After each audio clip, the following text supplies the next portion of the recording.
Welcome back, ladies and gentlemen. This is the Judge Cockerham Show. It's December the 19th, 2011.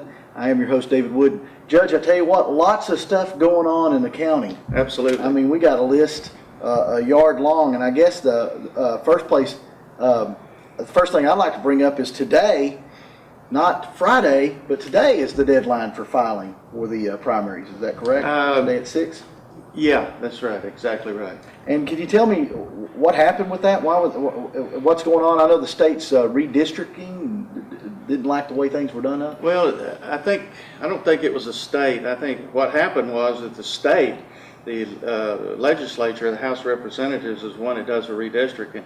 And when they made a decision on the placement or where these boundaries for these new congressional districts were going to be, some of the groups said, "Whoa, wait a minute, we're being left out," and so they filed a lawsuit, and it went to the lawsuit, and then the Texas Democrat Party and the Texas Republican Party, they all got together with the courts and everything and came up with a compromise, and so that's the reason it's all settled now and moving on.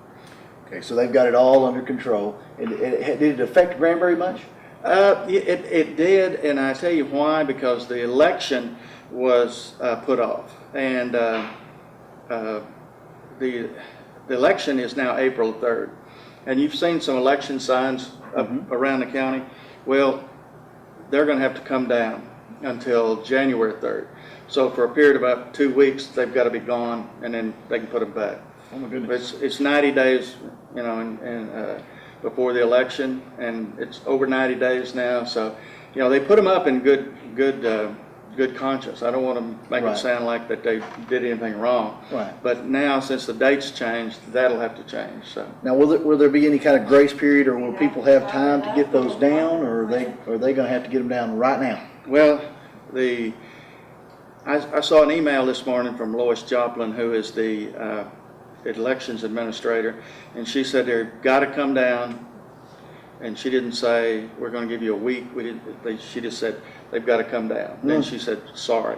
Oh, so you know, that's a lot of work putting them up, and then they got to take them down and put them back up. So yeah, it does take I've seen them all over the area already. They have littered the area with the signs. Of course, they look neat. Everybody's been real respectful about how they put them up and that sort of thing. You know, that's a little bit of an oxymoron. They litter and then they're neat. Well, it's littered, nicely littered. Nicely littered, I said. Nicely littered. Of course, the biggest thing, of course, you were just talking about it off the air here, the EPA proposal, right, and how that affects Granbury, and it could affect Granbury in a very big way. It absolutely can, and that's I wrote the EPA a letter last week and stating our objection to be placed in this non-attainment area, and what that means is that our air quality is not attaining the correct level. You know, I think it's 76 parts per billion, and evidently they had measured that at some time in the past and said it was over that. But the EPA just called me. Matter of fact, we're a little late doing this. I know you were all waiting around, but they said that the monitoring that the EPA is doing now is no longer measuring Hood County as being over the standard. Oh, well, there you go. But they had started this process. You know, the federal government, once it gets something started, it's hard to stop it. So anyway, they're taking comments now from the state, from the people, and the governor, and so they want a letter from us, and they're going to include the letter that I wrote to them, and I did write a letter, it wasn't an email, and they're going to include other data from other people, comments on this. And the comment closes from the governor on February the 29th, and other comments are going to close sometime at the end of January, and they're supposed to get back with me on a date when that closes, and they're going to send me, that'll be published in the Federal Register, so that's coming up. And then they've given me contacts and said, you know, call us if you want to, and if you need something and need additional information. And they said, but we're going to be out over Christmas, so anyways, well, good luck on that. But anyway, but that's, you know, I just think if we're not polluting the air any longer, and you know what I wrote them and said, we're 70% lower now in emissions, not 70% lower. We're 70. Our drilling, I think a lot of this gas drilling was contributing to that. That's down 70%. Yep. So you know, and then consequently, when that stopped, then our emissions stopped or lowered. And but like I said, you know, we were at one time bad boys, and now we're good guys, but it's kind of hard to stop that ball from rolling. Well, you know, a lot of people said that it was because when they measured the quality, you know, back in 07 and 08, we had over 300 permits for drilling sites, and that was all the way down to 52 total permits in 2010. So with the drilling going down and that sort of thing, our air quality should be better here. It is definitely better. The ozone level, like I said, is 76 parts per billion, and our monitoring site says we're at about 20, 25 to something like that. So it varies from hour to hour, day to day, you know. So, but it's running in the 20s, and that's about a third of what the maximum is. So, you know, we're definitely under it, and we're definitely going to let them know that we don't want to be in that. It's going to hurt us, hurt our economic development greatly, and we don't need that. We don't need another black eye. You know, you hit the nail on the head, so to speak. It would affect us greatly because right now, you know, just for car inspections, you're looking at $15 to inspect your car here in Hood County. If this abatement goes through and we're included in that area, you'd be looking at $50 for an inspection, plus the wait would be 3 times as long as what you'd normally have to wait. And not only that, like you said, economic business coming in, they're not going to want to be included in that because there's some extra cost to them. That's true. So we appreciate yours and everybody else's. Well, you know, not only the $50 for getting your car inspected, but each one of the car inspection places would have to order new inspection equipment, and it would cost the people who are doing that work a lot more money to stay in business. And I just don't think it's right to do that to those people. You know, we need to support our businesses and make sure that they're successful and stay in business, and we don't need to be adding additional burden to them staying in business. Well, I know that the Crescent project is moving along headlong, and this could affect that as well because, you know, as the Crescent project, once it is complete, we're talking about a lot more foot traffic here into Hood County. Well, that's definitely true, and there was a meeting up in Crescent a week or so ago, and after that meeting, here's the TxDOT is in, you know, doing this with us, and so they have some milestones that they have to meet, and one of the things, they had to have this meeting up in Crescent for, you know, people to come in and look and see then they can start the environmental process. So, you know, they had to do that, now they can do this. And then there'll be other milestones as we go through this. But one of the things that this Crescent project will help is our environmental, because all those cars, trucks won't be stopped and idling, waiting on the train to cross and so forth. So that'll even help us further in that area. It'll alleviate that rating, so to speak. Yes. And I noticed just this weekend I was on the square, and almost every parking slot was full around that square. People bustling around. Of course, it is the holiday season, and people out purchasing and that sort of thing. But it's so good to see that square open, and the courthouse just looks gorgeous. Yeah, thank you. Yeah, it's been a long process. Of course, I haven't been involved with it but a year. You know, the commissioners and the previous judge, they were involved in it. Well, the commissioners for 2 years, and it's been a long process. A lot of I don't know how to, consternation maybe is a good word for it. You know, kind of back and forth between us and the Texas Historic Commission. One of the things that they wanted is we wanted to put in thermal windows, so it cut down on, and they said, no, can't do that because in 1890 it wasn't there. And of course, there's a red roof controversy. I personally think that the tower would look good with some trim on it. The roof, people that were here 80, 90 years old say the roof was never red.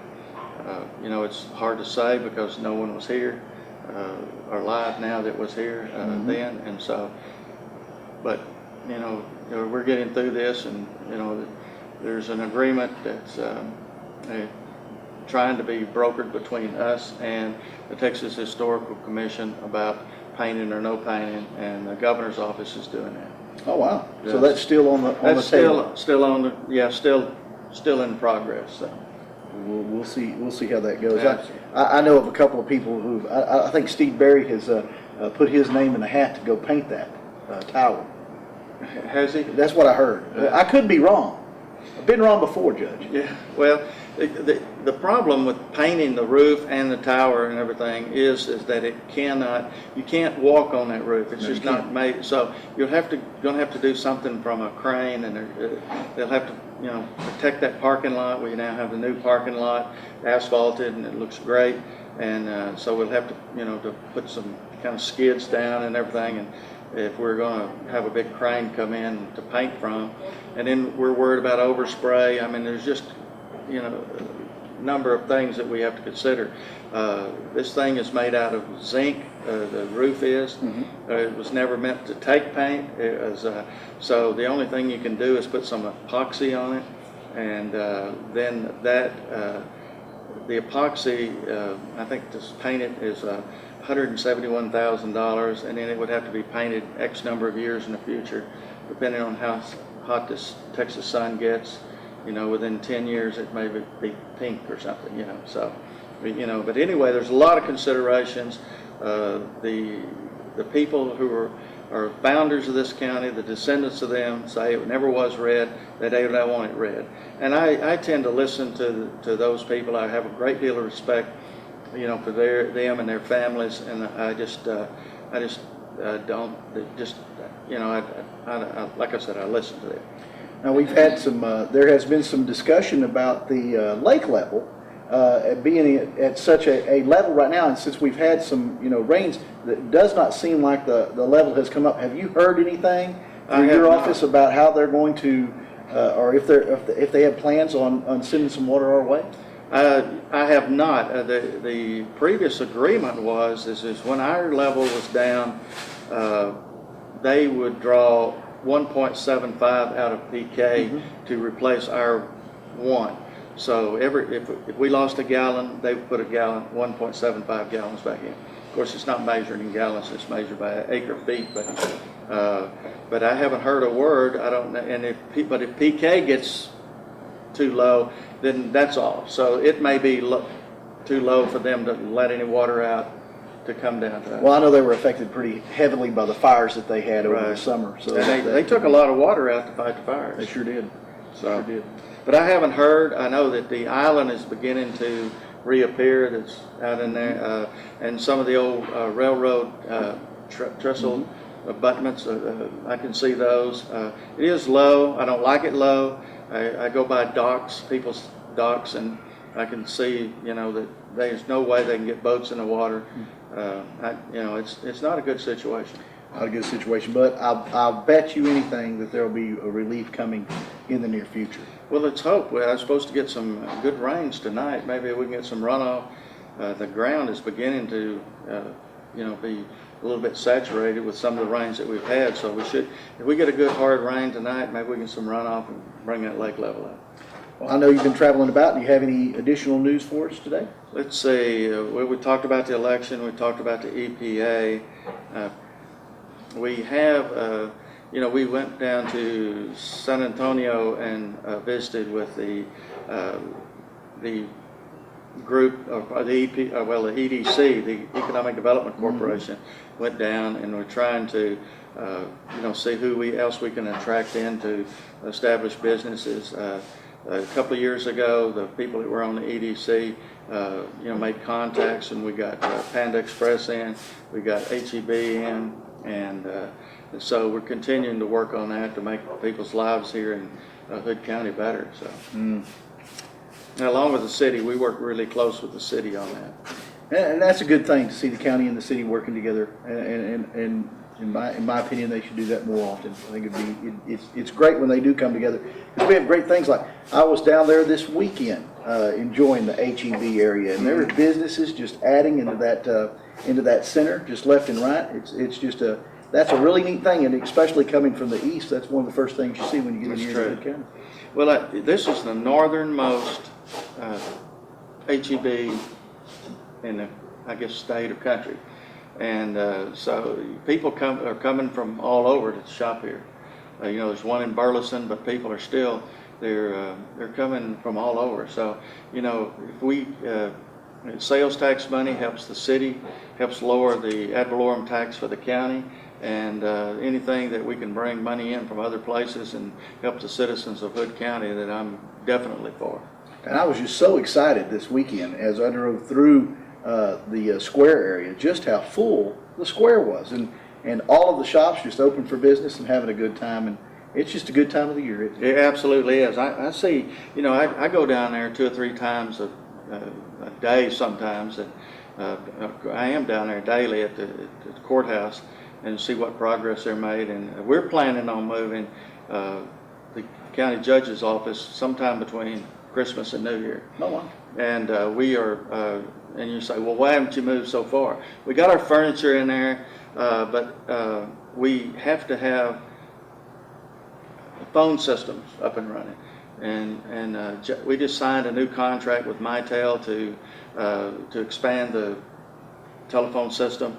So that's, and they're going to have new phones, because the ones at the courthouse, we're upgrading the whole, every phone in the county. We're updating, getting a new release and everything. So, but that'll take place in a week or so. So we're moving. You have big plans for the Christmas break here? No. No? Staying close to home? We're going to Fort Worth and having with some family over there. We're going over there the 24th, and having a Christmas dinner over there the 24th, and then go back for leftovers on the 25th. So yeah, we're going to stay pretty close to home. There you go. It's always a great time of the year. It absolutely is. And anything else you want to touch on before we Well, close? one other quick thing. I know that Kevin Meyer said that if I give him a picture, he would report. Yes. And so, yeah, have you gotten that picture? We haven't gotten it yet, but we're working on it. And when that happens, we'll have some beautiful backdrop for the courthouse. And, Very good. I'll be very anxious to have that up, because it'll look very nice. Well, we just approved a new contract with the city to do these broadcasts of our commissioners' court meetings and things like that. So we're looking forward to working with you for another 3 years or so. I'll tell you what, it's going to be great. Good things are happening here at the station and in the city and the county of Hood, and it's been great. We're looking forward to it. You bet, you bet. Well, you've enjoyed another Judge Cockerham show. I'm David Wood. Have a great and happy holiday season.